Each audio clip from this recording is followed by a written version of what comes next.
a los reales. Decíamos, vamos a observar la condición. ¿Qué sucede con X, Y, Z?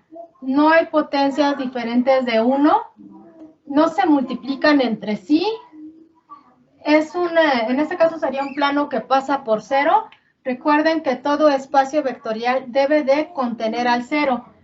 Si damos aquí el elemento nulo, 0, 0, 0, sí cumple esa condición. Entonces todo indica que este sí es un espacio vectorial. No se suma ninguna constante, por ejemplo, que tuviéramos esta ecuación y aquí un más 3. Si así estuviera, ya no sería un espacio vectorial. No se suman constantes. Los valores de X, Y, Z no se restringen entre sí. Quiere decir, por ejemplo, la condición no dice que X tenga que ser menor que Y. No hay restricción en cuanto a signo. Por ejemplo, la condición no dice que Y tenga que ser negativa o positiva. Pertenecen todos a los reales. Si me dijera que X, Y, Z deben de pertenecer a los enteros o a los racionales, deja de ser un espacio vectorial. Bueno, todo indica que esto sí es un espacio vectorial. Y como sí es, no puedo usar contraejemplos, no puedo usar valores numéricos. Los valores numéricos solo me dirían que se cumple para esos valores que se están proponiendo. Entonces, la forma de resolverlo es con el método general. Proponemos dos vectores. Se recomienda seguir exactamente esta misma estructura que les dan en su conjunto de interés. Solo vamos a agregar subíndices. Mi vector 1, ¿cómo me aseguro que pertenece a W? Si cumple la misma condición. 3 por la primer componente, más 5 por la segunda componente del vector, más 8 por su tercer componente debe ser igual a 0. Se propone igual nuestro vector V. Solo cambiamos subíndices. Tal que debe cumplir la misma condición. La condición es esta que está aquí. Y esa condición me dice 3 por la primer componente, pero aquí la primer componente es X2. Por la segunda componente de mi vector, que es Y2, más 8 por mi tercer componente. Debe ser igual a 0. Para la primera cerradura se suman los vectores.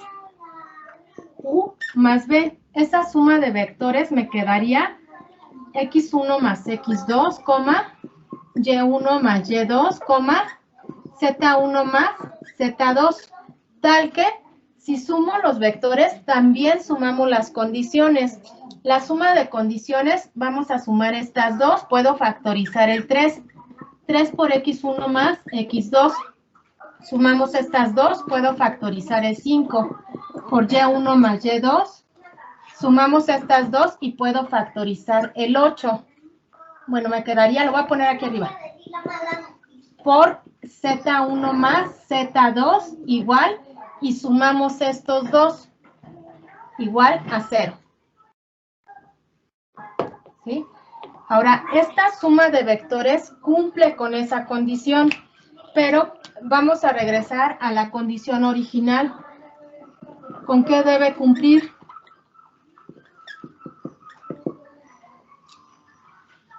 Debe cumplir,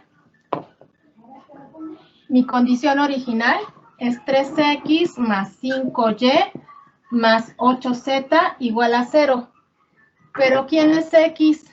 X es la primer componente del vector, pero aquí mi primer componente es x1 más x2. Esta sería, entonces, x es igual a todo esto. Mi segunda componente, que es y, ahora en esta suma de vectores valdría y1 más y2. Y z, la tercer componente, en este vector valdría z1 más z2. Estos valores se sustituyen en la condición. 3 por la primer componente, y aquí mi primer componente es x1 más x2. 5 por y, que es la segunda componente, que en la suma de vectores la segunda componente vale y1 más y2. Más 8 por la tercer componente, que aquí vale z1 más z2. Bueno, no me cabe. Paréntesis, igual a 0. Ahora, ¿qué es lo que me dice si se cumple o no la segunda cerradura? que las condiciones sean iguales, que lo que debe cumplir sea igual a lo que cumple este vector. ¿Son iguales? Como sí son iguales, es lo que me hace afirmar que por lo tanto la suma de vectores U más B también pertenece al conjunto H.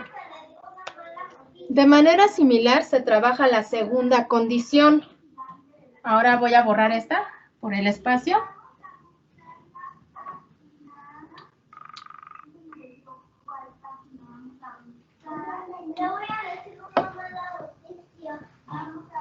Entonces aquí, para la condición, recuerden, no podemos usar valores numéricos. Estamos trabajando ahora K por U. K por U, ¿cuánto me daría? Sería K por X1. Bueno, aquí me queda entonces K por X1, K por Y1, K por Z1. Tal que si multipliqué el vector por K, también se multiplica la condición.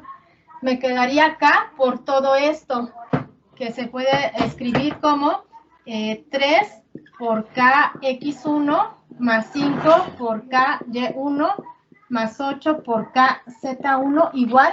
Este 0 también se multiplica por K, pero 0 por K me daría 0. Y regresamos a la condición original. ¿Qué debe cumplir mi vector para seguir perteneciendo a H? Esa es la condición original.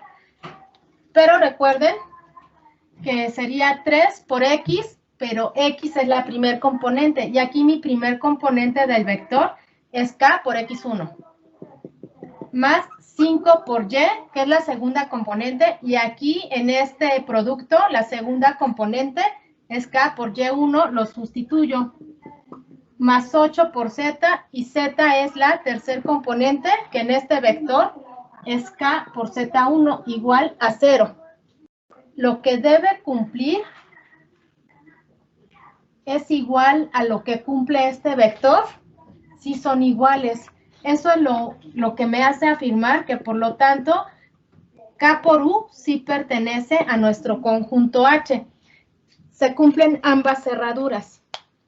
Por lo tanto, bueno, queda demostrado que H sí es un espacio vectorial.